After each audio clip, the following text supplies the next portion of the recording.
हर शय में है नूर रुख्ताबान मोहम्मद, हर शय में है नूर रुख्ताबान मोहम्मद, हर फूल में खुशबूए गुलिस्तान मोहम्मद, हर फूल में खुशबूए गुलिस्तान मोहम्मद। अल्लाह ने महबूब को बेमिसल बनाया, अल्लाह ने महबूब को बेमिसल बनाया, मुमकिन नहीं कोई हो हमेशा ने मोहम्मद, मुमकिन नहीं कोई हो हमेशा ने मोहम्मद। आ सकता है कब हमसे गनूरों को अदब हुए, जैसा के अदब करते थे यारान मोहम्मद, जैसा के अदब करते थे यारान मोहम्मद। वे दिल ही नहीं जो न झुके सोए मदीना, वे दिल ही नहीं जो न झुके सोए मदीना, वे सर ही नहीं जो ना हो कुर्बान मोहम्मद, वे सर ही नहीं जो ना हो कुर्बान मोहम्मद। तफसीर ने लौला कलमा की ये पुकारा, तफसीर ने लौला कलमा की ये पुकारा, वे कौन हजस पर नहीं एहसान मोहम्मद, वे कौन हजस पर नहीं एहसान मोहम्मद। कुराने करीमेर सूरতুল বাকারা প্রসিদ্ধ জানাশোনা একটা আয়াত তেলাওয়াত করেছি, যে আয়াতের নামকরণ করা হয়েছে আমরা জানি আয়াতুল কুরসি। পুরা কোরআনে কারীমের ভিতরে যতগুলি আয়াত আছে সব আয়াতের মধ্য থেকে সবচেয়ে বরকতময়, ফজিলতপূর্ণ এবং গুরুত্বপূর্ণ আয়াতের মধ্য থেকে আয়াতুল কুরসি সর্বোচ্চ এবং সবচেয়ে গুরুত্বপূর্ণ এবং সবচেয়ে বরকতময় আয়াত। সূরার দিক থেকে সূরা ইয়াসিন, এটা আমরা জানি সবাই। আয়াতের দিক থেকে আয়াতুল কুরসি, এই আয়াতুল কুরসির কিছু ফাজাইল আমি আপনাদের সামনে আলোচনা করব। পাশাপাশি যতটুকু আল্লাহ পাক তৌফিক দান করেন আয়াতুল কুরসির ভিতর থেকে আমরা কিছু কথাবার্তা শুনবো ইনশাআল্লাহ। আয়াতুল কুরসির অনেক ফজিলত হাদিসের মধ্যে আল্লাহর হাবিব ইরশাদ করছেন, সেখান থেকে আমি তিনটা ফজিলত আপনাদের সামনে বলবো, এরপরে আলোচনা শুরু হবে ইনশাআল্লাহ। আয়াতুল কুরসির এক নম্বর ফজিলত, আল্লাহর হাবিব জনাবে মুহাম্মদুর রাসূলুল্লাহ সাল্লাল্লাহু আলাইহি ওয়াসাল্লাম ইরশাদ করেন, আমার কোন উম্মত যদি আয়াতুল কুরসি পড়ে তেলাওয়াত করে, যেই সময় থেকে সে তেলাওয়াত করেছে এই সময় থেকে নিয়ে আগামী কালকের এই সময় আসা পর্যন্ত দুইজন ফেরেশতা আল্লাহ পাক নিযুক্ত করবেন যে আয়াতুল কুরসি তেলাওয়াত করেছে তার জন্য। এই দুই ফেরেশতার দুই কাজ। একজন ফেরেশতার কাজ হলো যে আয়াতুল কুরসি তেলাওয়াত করেছে তার আমলনামায় যত গুনাহ আছে এই গুনাহগুলি কাটতে থাকবে, মোচন করতে থাকবে, মুছে ফেলবে। এটা হলো একজন ফেরেশতার ডিউটি 24 ঘন্টা। আরেকজন ফেরেশতার দায়িত্ব হলো যে ব্যক্তি আয়াতুল কুরসি তেলাওয়াত করেছে তার আমলনামায় শুধু সওয়াব লিখতে থাকা। একজনের দায়িত্ব গুনাহগুলি মোচন করা, আরেকজনের দায়িত্ব হলো বান্দার আমলনামায় শুধু সওয়াব লিখতে থাকা। এই ফজিলতকে সামনে রেখে আমি আপনাদের সামনে বলতে পারি, ইমানদার মুসলিম নরনারী সবার জন্য কমাস কম প্রতিদিন একবার হইলেও আয়াতুল কুরসিটা তেলাওয়াত করার জরুরি। কেননা কম বেশ আমরা সবাই গুনাহগার, গুনাহের সাথে জড়িত। বিদায় আমার গুনাহগুলি মোচন করার জন্য, আমার নেক আমল বৃদ্ধি করার জন্য যদি আমি আয়াতুল কুরসি তেলাওয়াত করি, তাহলে আমি পরকালে সবার চাইতে বেশি লাভবান হব। এটা আমার অনেক বড় পুঁজি হবে। এই একটা ফজিলত আমি আপনাদের সামনে বললাম। 2 নম্বরে আয়াতুল কুরসির আরো একটা ফজিলত হাদিসের ভিতরে আল্লাহর হাবিব জনাব মুহাম্মদুর রাসূলুল্লাহ সাল্লাল্লাহু আলাইহি ওয়াসাল্লাম ইরশাদ করেন, আমার যে উম্মত দৈনিক 5 ওয়াক্ত নামাজের পরে, ফরজ নামাজের পরে আয়াতুল কুরসি তেলাওয়াত করবে,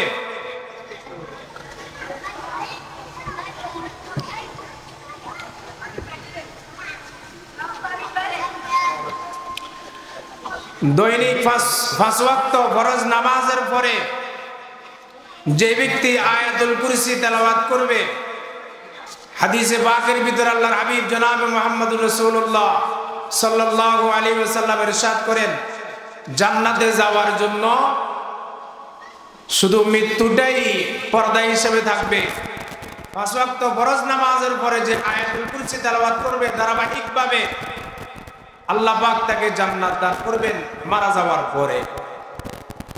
এই ফজিলতকে সামনে রেখে আমি আপনাদের সামনে বলতে চাই যে আমরা যারা 5 ওয়াক্ত নামাজ আদায় করি, আমাদের জন্য 5 ওয়াক্ত নামাজ, ফরজ নামাজের পরে আয়াতুল কুরসি তেলাওয়াত করা এটা একান্তই জরুরি। কারণ আয়াতুল কুরসির বরকতে আল্লাহ আমাকে জান্নাত দান করবেন। 3 নম্বর আমি ফজিলত বলছি 3টা। 3 নম্বর ফজিলত, যে ব্যক্তি এশার নামাজের পরে রাত্রে ঘুমানোর আগে আয়াতুল কুরসি তেলাওয়াত করবে, হাদিসের ভিতরে আল্লাহর হাবিব জনাব মুহাম্মদুর রাসূলুল্লাহ সাল্লাল্লাহু আলাইহি ওয়াসাল্লাম ইরশাদ করেন, আমার ওই উম্মতের জান এবং মালের হেফাজতের জন্য আল্লাহই যথেষ্ট। এবং আমাদের উস্তাদরা আমাদেরকে বলেছেন যে আয়াতুল কুরসি তেলাওয়াত করবে ঘুমানোর আগে, আল্লাহ পাক একজন ফেরেশতা নিযুক্ত করবেন তার জান আর মালের পাহারা দেওয়ার জন্য। আমি যদি রাত্রে ঘুমানোর আগে আমার আয়াতুল কুরসি তেলাওয়াত করে ঘুমাই, তাহলে আমার বাড়ি আল্লাহ পাকের হেফাজতে থাকবে, আমার ঘর আল্লাহ পাকের জিম্মায় থাকবে, আমার জান আল্লাহ পাকের জিম্মাদারিতে থাকবে, আমার মেইল ফ্যাক্টরি আল্লাহ পাকের জিম্মাদারিতে থাকবে, আমার ব্যবসা বাণিজ্যের সম্পদগুলা, দোকানপাট সবগুলি আল্লাহ পাকের জিম্মাদারিতে থাকবে। এজন্য আমাদের উচিত রাত্রে ঘুমানোর আগে আয়াতুল কুরসি তেলাওয়াত করে ঘুমানো। এ হলো আয়াতুল কুরসির 3টা ফজিলত। আয়াতুল কুরসির 3য় নম্বর ফজিলত থেকে আমরা জানতে পেলাম, আয়াতুল কুরসির দ্বারা আমার জান আর মাল হেফাজত হয়, নিরাপদ হয়। এখান থেকে আয়াতুল কুরসির যে বিষয়বস্তু, আয়াতুল কুরসির মধ্যে 10টা বিষয় আছে। এই 10টা বিষয়কে সামনে রেখে একটু চিন্তা আর ভাবনা, একটু ফিকির করলে মূল নির্যাস যেটা বের হয়ে আসে সেটা হলো আয়াতুল কুরসির বরকতে আমার ঈমানেরও হেফাজত হবে। শুধু আমার জান আর মালের হেফাজত হবে বিষয়টা এমন নয়, বরং আয়াতুল কুরসির যে বিষয়বস্তুগুলা আল্লাহ পাক ইরশাদ করছেন, এই বিষয়গুলা যদি আমার দিলে মজবুত হয়, তাহলে আমার ঈমানের হেফাজত আয়াতুল কুরসির বরকতে হবে। এজন্য আয়াতুল কুরসির প্রথম অংশ আল্লাহ পাক বলেন, আমি এর আগে আয়াতুল কুরসির আলোচনা শুরু করার আগে আপনাদেরকে একটা কথা বলে রাখি, পাশে আমার ওস্তাদ বসা আছেন, আপনাদের এই এলাকার রত্ন, আলহামদুলিল্লাহ ফুলগাজী আশরাফিয়া মাদ্রাসার শেখুল হাদিস উস্তাদ মোহতারাম মাওলানা আলী আহমদ সাহেব দামাত বরকাতুহুম। আমি আশা করি আমি যেহেতু হযরতের ছাত্র, ভুল হইলে আমারে ঠিক করে দিবেন, এবং হযরতের সামনে সাহস করে কথা বলতেছি এই জন্য যে আমাদের ভুল হতেই পারে, এটা সংশোধন করার জন্য হযরতের সামনে বলা। আর কর্তৃপক্ষ নির্দেশ দিয়েছেন, এই জন্যই আমি বলছি, না হয় আমি আসলে এই কথা বলার যোগ্য নয়। আয়াতুল কুরসির প্রথম অংশে আল্লাহ পাক বলেন আল্লাহু লা ইলাহা ইল্লাহু, এই হলো প্রথম অংশ। আল্লাহ এটা আল্লাহ পাকের জাতি নাম, আল্লাহ পাকের সত্তাগত নাম, আল্লাহ পাকের আসল নাম। এই আল্লাহ শব্দটা আল্লাহ পাকের সত্তাগত নাম। এই নাম ছাড়াও আল্লাহ পাকের আরো ৯৯টি কম বেশ নাম আছে। তো আমাদের নুরানি মাদ্রাসাগুলোর ভিতরে আমাদের বাচ্চারা, আমাদের সন্তানরা, আমাদের ছাত্ররা নুরানি তালিমুল কোরআন এই মাদ্রাসাগুলোতে আল্লাহ পাকের ৯৯টি নাম আল্লাহর দয়ায় মুখস্থ করেন। উস্তাদরা করান, ছাত্ররা করেন। লাভ কি?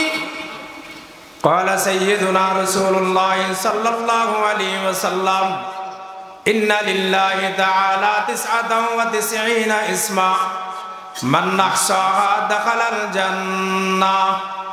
আল্লাহর হাবিব ইরশাদ করেন, আমার উম্মত, আল্লাহ পাকের ৯৯টি গুণগত নাম আছে, সিফাতি নাম আছে। আল্লাহর এই ৯৯টি গুণগত নামগুলা আমার যে উম্মত আল্লাহকে মহাব্বত করে মুখস্থ করবে, আল্লাহ পাক তাকে জান্নাত দান করবে। তো আমি আমার বাচ্চাদেরকে নুরানি মাদ্রাসায় ভর্তি করাইলাম। ভর্তি করানোর পরে আমার এই বাচ্চাকে তার ওস্তাদ আল্লাহর গুণগত, আল্লাহ পাকের বৈশিষ্ট্যগুলা সম্মিলিতভাবে কমাস কম ৯৯টা আল্লাহ পাকের গুণবাচক নাম আমার বাচ্চার কলিজায়, আমার বাচ্চাদের কলিজায় বসায়া দে। ১ বছর মেহনতের পরে এই ১ বছরে আমার বাচ্চা আল্লাহ পাকের ৯৯টি নাম মুখস্থ করার মাধ্যমে আমার বাচ্চার নাম জান্নাতীদের লিস্টিতে অন্তর্ভুক্ত হয়ে যাবে। এজন্য আমার বাচ্চাদেরকে আমি প্রাথমিক শিক্ষা অর্জন করার জন্য আমি একজন অভিভাবক হিসাবে আমার জন্য দায়িত্ব এবং জিম্মাদারি, বাচ্চার প্রাথমিক শিক্ষাটা যেন কোরআনী শিক্ষা হয়, আল্লাহ আল্লাহ রসুলের নামের শিক্ষা হয়। এজন্য আমি আমার বাচ্চাকে নুরানি মাদ্রাসায় ভর্তি করাবো। কি বলেন সবাই? আমরা তৈরি আছি তো ইনশাআল্লাহ? আল্লাহ আমাদের সবাইকে কবুল করেন। এই ৯৯টি নাম যদি কেউ পারেন, কষ্ট করি হইলেও ১ বছর সময় লাগাই হইলেও যদি জান্নাতে যেতে মনে চায় মুখস্থ করে নেবেন। এটা হলো আল্লাহ পাকের, আল্লাহ শব্দটা আল্লাহ পাকের সত্তাগত নাম। পৃথিবীতে যত নাম আছে কোন নাম জপলে সওয়াব নাই। যেমন আমার উস্তাদ মোহতারামের নাম আলী আহমদ, আমি যদি বারবার বারবার হযরতের নামটা উচ্চারণ করি কোনো সওয়াব হবে না। আমার নাম আব্দুল হক, আমি যদি বারবার আমার নাম উচ্চারণ করি কোনো সওয়াব হবে না। গোটা পৃথিবীতে নাম যতটা আছে, যত নাম আছে গোটা পৃথিবীতে কোনো নাম জপলে সওয়াব নাই। মাত্র 2টা নাম জপলে সওয়াব, মুখে উচ্চারণ করলেই সওয়াব। এক হলো আল্লাহর নাম। কোরআনে কারীমে আল্লাহ পাক ইরশাদ করেন, ইকরা বিসমি রাব্বিকাল্লাযী খালাক। এটার মূল অর্থ হলো আল্লাহ আল্লাহ করো, আল্লাহর নামে পড়ো মানে আল্লাহ আল্লাহ করো। আল্লাহ আল্লাহ বলা এটা জিকির, এটা ইবাদত, এটা সওয়াবের কাজ। এই আল্লাহ বললেই সওয়াব। আর পৃথিবীতে যত নাম আছে কোনো নাম জপলে সওয়াব নাই। এজন্য আরব জালালউদ্দিন রুমি বলেন, আল্লাহ আল্লাহ ইচে শিরিনিস্তানাম শির শক্কর মে কুনদ জানম তামাম। আরেফ জালালউদ্দিন রুমি বলেন, আল্লাহ আল্লাহর জিকির, আল্লাহর নাম জপা এর চাইতে মজাদার আর কোনো জিনিস নাই। দুধের মধ্যে চিনি দিলে যেমন মিশ্রিত হয়ে যাওয়ার পরে দুধটা মিষ্টিতে পরিপূর্ণ হয়, মুখের মধ্যে স্বাদ লাগে, এরকম ভাবে আল্লাহ আল্লাহ যারা আন্তরিকতার ভালোবাসা নিয়ে আল্লাহর নাম জপে তাদের মুখ, তাদের কলিজাটা ঠান্ডা থাকে, শীতল থাকে, কোনো রকমের পেরেশানি থাকে না। আলা বিযিকরিল্লাহি তাতমাইন্নুল কুলুব। আল্লাহর নামের জিকিরের দ্বারা আত্মাটা, অন্তরটা শান্ত থাকে, কোনো রকমের পেরেশানি দিলে আসে না যদি আল্লাহর নাম বেশি পরিমাণে যদি কেউ জপে। আরেকটা নাম পৃথিবীতে আছে যেটা জপলে সওয়াব, তবে শর্ত হইল আগে আল্লাহর নাম থাকবে, তারপরে নবীর নাম। শুধু নবীর নাম জপলে সওয়াব নাই, আগে আল্লাহর নাম, পরে যদি নবীর নাম থাকে তখন নবীর নাম জপলেও সওয়াব আছে। আল্লাহর নাম জপলে সওয়াব, কোনো শর্ত নাই। আর নবীর নাম জপলে সওয়াব শর্ত আছে, শর্ত হইল আগে আল্লাহর নাম থাকতে হবে। হ্যাঁ, যদি নবীর নাম নেওয়ার পরে কেউ সাল্লাল্লাহু আলাইহি ওয়াসাল্লাম বলে, ওই দুরূদ শরীফ পড়ার সওয়াব পাবে, নাম পড়ার সওয়াব পাবে না। কারণ শুধু নামে কোনো সওয়াব হবে না, সওয়াব যদি হইতে হয় আগে আল্লাহর নাম থাকতে হবে। এই কারণে কালিমার ভিতরে আগে আল্লাহ পাকের নাম, এরপরে নবীজির নাম। এজন্য কালিমা পড়লে সওয়াব। আজানের মধ্যে আগে আল্লাহ পাকের নাম, পরে নবীজির নাম, এজন্য আজান দিলে সওয়াব। ইকামতের ভিতরে আগে আল্লাহ পাকের নাম, এরপরে নবীজির নাম, এজন্য ইকামত দিলে সওয়াব। দুরূদ শরীফের ভিতরে আগে আল্লাহ পাকের নাম, এরপরে নবীর নাম, দুরূদ শরীফ পড়লে সওয়াব। নামাজের শুরুতে আল্লাহ পাকের জিকির, আল্লাহ পাকের নাম, সিজদায় গেলে আল্লাহ পাকের জিকির, আল্লাহ পাকের নাম, রুকু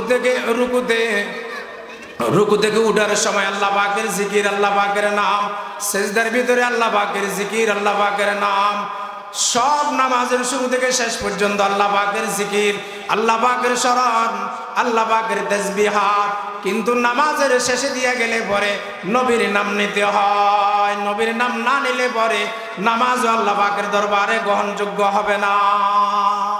এই জন্য নামাজের ভিতরে শেষে দিয়া 2 রাকাতওয়ালা নামাজ, 3 রাকাতওয়ালা নামাজ, 4 রাকাত বৈশিষ্ট্য নামাজগুলা শেষে দিয়া দুরূদ শরীফ পড়তে হয়।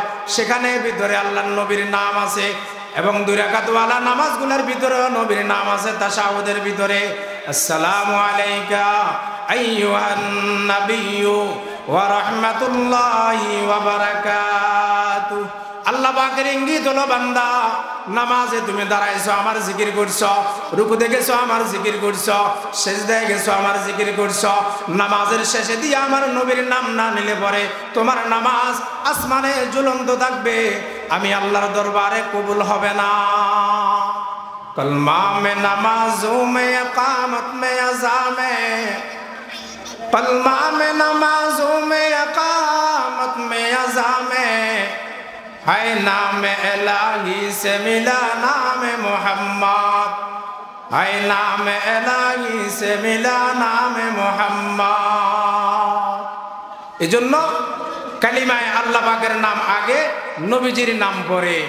বলতেছিলাম গোটা পৃথিবীতে 2টা নাম জপলে সওয়াব, 1 আল্লাহ পাকের নাম, 2 নবীজির নাম। তবে শর্ত হইল আগে আল্লাহ পাকের নাম থাকতে হবে। আল্লাহ, এটা আল্লাহ পাকের আসল নাম। এরপরে আয়াতুল কুরসির দ্বিতীয় শব্দ হলো লা ইলাহ। ইলাহ মানে মালিক, ইলাহ মানে মালিক। আমি আগে শব্দ অর্থ বলতেছি। ইলাহ শব্দের অর্থ হলো মালিক, মাবুদ। আমাদের গ্রামের ভাষায় বলে গৃহস্থ, যারা চাষাবাদ করে। গৃহস্থ করলে সবাই একদম স্বাভাবিকভাবে বুঝে। ইলাহ মানে গৃহস্থ, মালিক, মাবুদ। তো ইবাদতের মালিককে মাবুদ বলে। আল্লাহ বলেন আল্লাহু লা ইলাহা ইল্লাহু, আল্লাহ যিনি ব্যতীত ইবাদতের মালিক আর কেউ নাই, ইবাদতের গৃহস্থ আর কেউ নাই। এটা দিয়ে আমাদের ঈমানকে হেফাজত করছে। আমি আপনি আমরা সবাই আমাদের বালেগ হওয়ার পর থেকে নিয়ে মৃত্যুর শেষ মুহূর্ত পর্যন্ত জিন্দেগিতে যত আল্লাহ পাকের আদেশ নিষেধ পালন করব, যতগুলি নবীর আদর্শ মেনে চলব, সবগুলি করতে হবে, করব একমাত্র আল্লাহ পাকের জন্য। এইটা হলো আয়াতুল কুরসির প্রথম শিক্ষা। আমার জিন্দেগির ইবাদতের মালিক হলো একমাত্র আল্লাহ। এখানে আরেকটা কথা বলতে হয়, ইবাদত করব পরে, মালিক ঠিক করতে হবে আগে। আগে মালিক ঠিক করা জরুরি, তারপরে ইবাদত।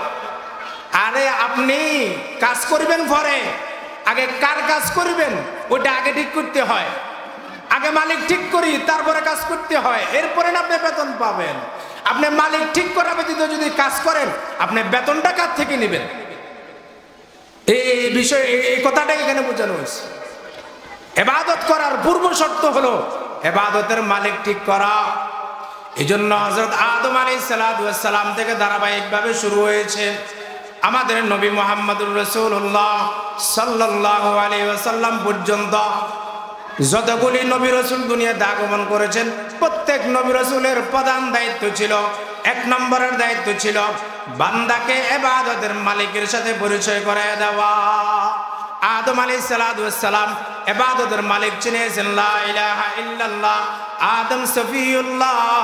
ইব্রাহিম আলাইহিস সালাম ইবাদতের মালিকের পরিচয় দিয়েছেন, লা ইলাহা ইল্লাল্লাহ। ইব্রাহিম খলিলুল্লাহ। মুসা আলাইহিস সালাম ইবাদতের মালিকের পরিচয় দিয়েছেন, লা ইলাহা ইল্লাল্লাহ। মুসা কালিমুল্লাহ। হযরত ঈসা আলাইহিস সালাম ইবাদতের মালিকের পরিচয় এভাবে দিয়েছেন, লা ইলাহা ইল্লাল্লাহ। ঈসা রূহুল্লাহ।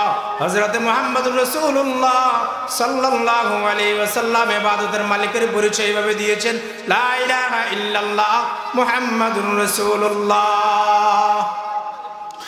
ঈসা আলাইহিস সালামকে আল্লাহ পাক আসমানে তুলে নেওয়ার পরে 570 বছর পর্যন্ত ইবাদতের মালিক চিনে দেওয়ার মতো কোনো লোক ছিল না। ইবাদতের মালিক চিনে দেওয়ার জন্য লোক না থাকার কারণে মালিকারা মানুষগুলা কেউ মূর্তি পূজা, কেউ গাছ পূজা, কেউ বাঁশ পূজা, কেউ পাথর পূজা, কেউ সূর্য পূজা, এভাবে এক একটা জিনিসকে পূজা করা আরম্ভ করছে। এক একজনের মালিক ঠিক করে রাখছে। এবং বিশেষ পর্যন্ত মক্কায়ে মুআজ্জমার ভিতরে আল্লাহ পাকের পবিত্র ঘর খানায়ে কাবার ভিতরে 360 মূর্তি পর্যন্ত তারা ঢুকেছে। এই 360টা মূর্তি এদের আলাদা আলাদা মালিক, প্রত্যেকের জন্য ব্যক্তিগত খোদা আছিল, ব্যক্তিগত মালিক আছিল। যত মাথা যত কল্লা তত আল্লাহ আছিল।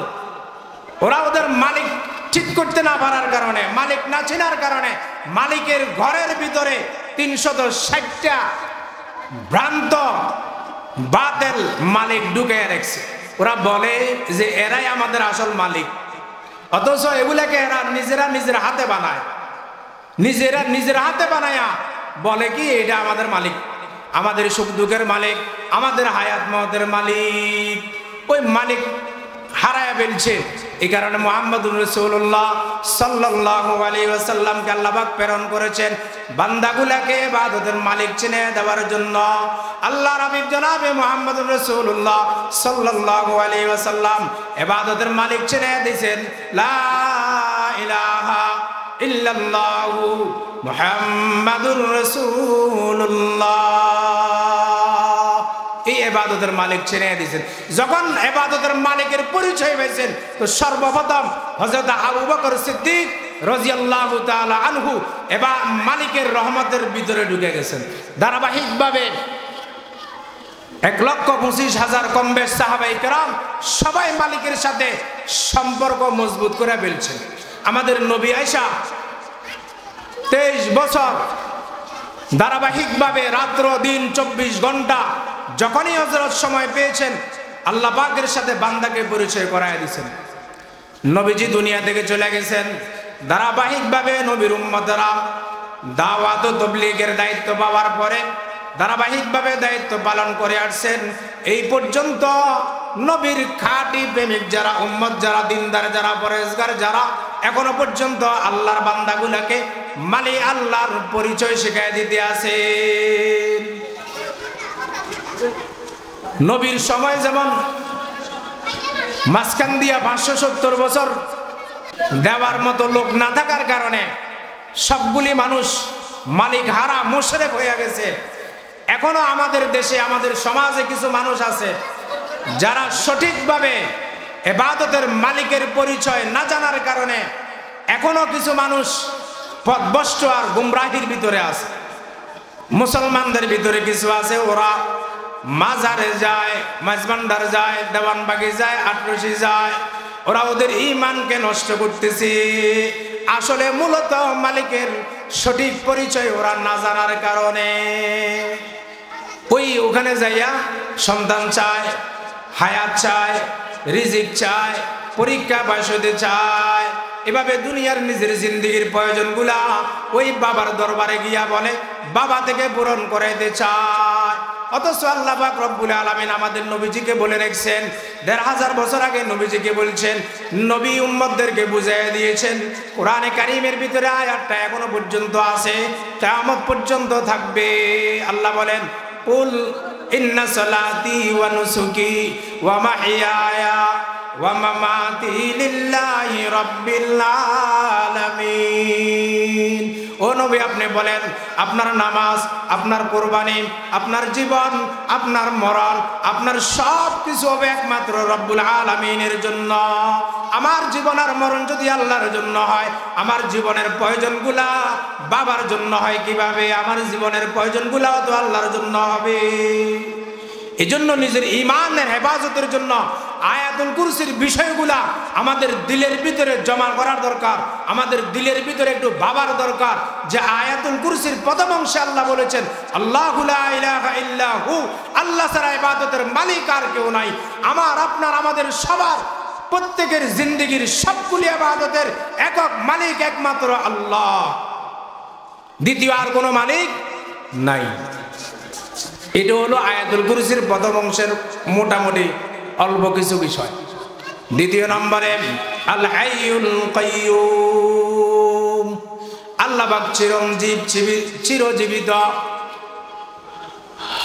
জীবিত থাকবেন সব সময়। আল্লাহ সব সময় জীবিত ছিলেন, এখনো আছেন, আবাদুল আবাদ চিরস্থায়ীভাবে থাকবেন। আমরা যারা বান্দা, আমরা এক সময় ছিলাম না, এখন আসি, আবার থাকবো না।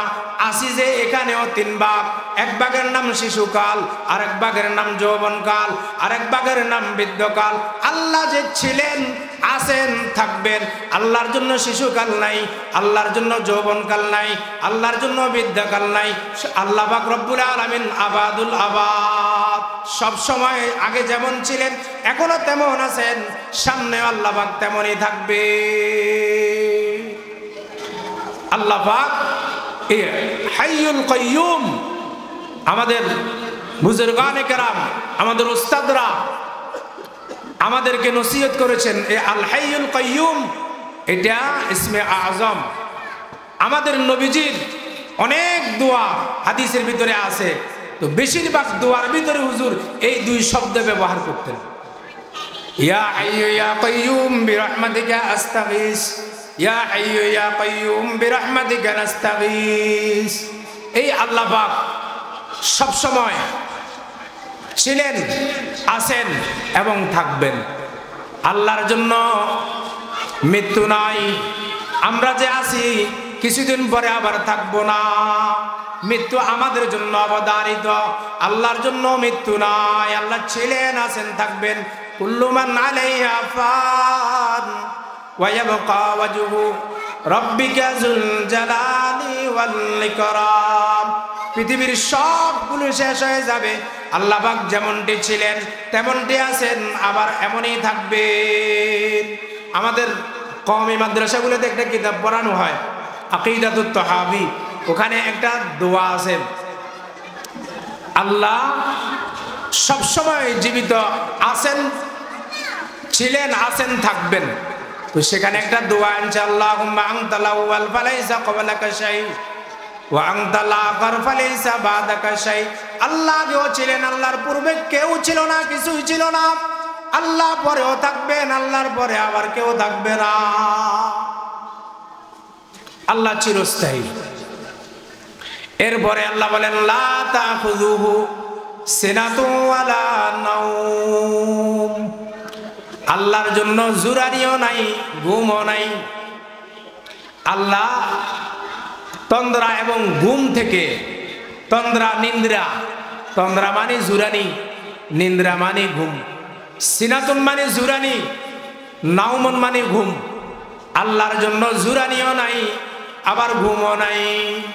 আমাদের জন্য জুরানিও আছে, আবার ঘুমও আছে। এটা নাই কেন? জুরানি আর ঘুমানি দুটোটা হলো দুর্বলতা। আল্লাহ পাক রব্বুল আলামিন ইন্নাল্লাহা আলা কুল্লি শাইইন কাদির, সর্বময় ক্ষমতার মালিক হলেন আল্লাহ। আল্লাহ সবল, মহাশক্তিশালী। আল্লাহ পাক রব্বুল আলামিনের ভিতরে কোনো প্রকারের দুর্বলতা নাই। এজন্য আল্লাহ পাক রব্বুল আলামিন দুর্বলতার আশঙ্কামূলক বিষয় যেটা, সেটা থেকেও আল্লাহ পাক পবিত্র।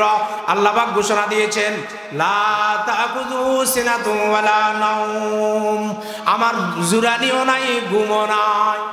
জুরানি আর ঘুমের কথা যেহেতু আসছে একটু বলি। জুরানি, একটা জুরানি আছে রহমত, আর কিছু জুরানি আছে গজব। কিতাবের ভিতরে মাসালায় আসছে, আমার উস্তাদ যে পাশে আছেন, ওযু করার পরে মসজিদের পিলারে আপনি যে হেলান দিয়েছেন, হেলান দিয়ে জুটছেন, ইমাম সাহেব খুতবা পড়তেছে, বয়ান করতেছে, আপনি মসজিদের দেওয়ালের সাথে পিলারের সাথে হেলান দিয়ে জুটতেছেন, খুতবা শেষ লাভ দিয়ে উঠি আপনি জামাতে শরীক হইয়া গেছেন। আপনি যে হেলান দিয়ে জুটছেন, পিলারটা যদি সরাই দিত, আপনি কি বসে দেখতেন না পড়ে যাইতেন? পড়তো না। তো আপনি ফিলারটা মনে করেন সরাই দিছে, তাহলে তো আপনি পড়ে গেছেন। এই জুরানির বাপটাকে বাদ দিয়া আপনি উজু করা ছাড়া নামাজে যে দাঁড়াইয়া গেলেন, আপনার এই জুরানিটা রহমত হইল না গজব হইল? এই জুরানির দ্বারা নামাজ হয়েছে? আপনি তো উজু চলে গেছে, আপনি তো বিনা উজুতে নামাজ পড়ে ফেলেছেন। এই জুরানিটা গজব। আরেকটা জুরানি আছে শিক্ষকের জন্য, ক্লাসের ভিতরে জুরানি, এটাও গজব। শিক্ষক যদি ক্লাসের ভিতরে জুড়ে, ছাত্রদের হক নষ্ট হবে। আবার ছাত্রের জন্য জুরানিও গজব। ছাত্র যদি জুড়ে, ক্লাসে অমনোযোগী হবে, তার ভবিষ্যৎটা নষ্ট হয়ে যাবে। এই জুরানি গজব। আরেকটা জুরানি আছে রহমত। কোরআন শরীফে আছে যুদ্ধের ময়দানের জুরানিটা হলো রহমত। যুদ্ধের ময়দানে যদি জুরানি আসে, ওই জুরানিটা হবে রহমত। কারণ আল্লাহ পাকের মদদের সাহায্য নুসরত আসার আগে যুদ্ধের ময়দানে মুজাহিদদের ভিতরে তন্দ্রার একটা বাপ, জুরানির একটা বাপ আল্লাহর পক্ষ থেকে আসে। যেমন নাকি উহুদের ময়দানে সাহাবায়ে কেরামের ভিতরে জুরানির একটা বাপ, তন্দ্রার একটা বাপ আসছিল, আমানাতুন নুআস। এই জুরানিটা, যুদ্ধের ময়দানে জুরানিটা হইল রহমত। তো আমরা ইমাম সাহেব মসজিদে মিম্বারে বয়ান করে, আমরা বসে বসে জুরি। এখন ইমাম সাহেবে কইব মরা মাছলি খানা হালাল হয়, মরা মাছ খাওয়া হালাল। এখন মুসল্লি তো জুড়ে, এখন মুসল্লি বুঝবো মরা মুসল্লি খানা হালাল হয়, মরা মুসল্লি খাওয়া হালাল। ইমাম সাহেবে কইব একটা, আমনে মুসল্লি বুঝবেন আরেকটা, বিপদ হয়ে যাবে। এই জন্য দিনই কোনো মজলিসে উম্মতের ওলামায়ে কেরাম যেখানে কথা বলবেন, সেখানে বসে বসে আপনি জুরলে আপনার ক্ষতি হবে। এজন্য জাগা বুঝি জুরা। আপনি যেখানে, আপনার তো কোন যে মসজিদে রহমত নাজিল হয়, এই কারণে জুরি। আর রহমত নাজিল হয় আপনার সজাগ থাকার জন্য, আপনি ঘুমন্ত থাকার জন্য রহমত নাজিল হয় না। এটা খেয়াল করতে হবে। এই আল্লাহ পাকের জুরানিও নাই, আল্লাহ পাকের ঘুমও নাই। মুসা আলাইহিস সালামের উম্মত একটা মুসা আলাইহিস সালামের জিজ্ঞাসা করলো যে মুসা আল্লাহকে জুড়ে নেই, ঘুমায় নেই। আর মুসা আলাইহিস সালাম কয় বেটা, এতদিন পরে নি তোর দিলের ভিতরে আল্লাহ ঘুমায় না জুড়ায়, এই প্রশ্নটা আছে। এতদিন কই আসিলি? কয় আমি একটু জানতে চাইছি, আপনি একটু বলেন। কয় আমি কি নিজের থেকে বলতে পারবো? আল্লাহ আমারে জানাইলে না আমি বলবো। কয় তো আল্লাহরে জিজ্ঞাসা করেন। মুসা আলাইহিস সালাম আল্লাহ পাকের কাছে গিয়া বলেন, আল্লাহ আপনাকে ঘুমান জুরাননি, আপনি ঘুমাননি জুরাননি। তো মুসা আলাইহিস সালাম কয় তোমার যে উম্মতে জিজ্ঞাসা করছে ওরে নিয়ে আসো, তুমিও আসো, দুজনে গ্লাস দুইটা ধরো, গ্লাসে পানি নিয়ে দুজন দাঁড়ায়া থাকো। তো দুজনে রাত্র 3টা পর্যন্ত দাঁড়াই রয়েছে। মানুষ তো দৈহিক দুর্বলতা আছে, ঘুমের চাপ প্রভাব, ঘুমের চাপে প্রভাবে দুজনে জুড়ে নিয়ে এসছে, গ্লাসগুলা মাটিতে পড়ে ভেঙে গেছে অথবা পড়ে গেছে। তখন মুসা আলাইহিস সালাম বললেন, লম্বা কথা আমি ছোট করে বলতেছি, সময় শেষ আমার। তো মুসা আলাইহিস সালামকে আল্লাহ বললেন, মুসা তুমি বান্দা, 2টা গ্লাস হাতে নিয়া এক রাত্রি যদি তুমি ঘুমাও, তোমার নিয়ন্ত্রণ হারা হয়ে যাও, তোমার হাতের গ্লাস ঠিক থাকে না, তুমি নিজেও পড়ে যাও, আর আমি মালিক হইয়া পুরা সৃষ্টি জগতের খালেকের মালিক হইয়া আমি যদি ঘুমাই, 7 আসমান আর 7 জমিন মুহূর্তের ভিতরে ধ্বংস হয়ে যাবে, এজন্য আমি ঘুমাই না। আরেকটা কথা বলি দিন,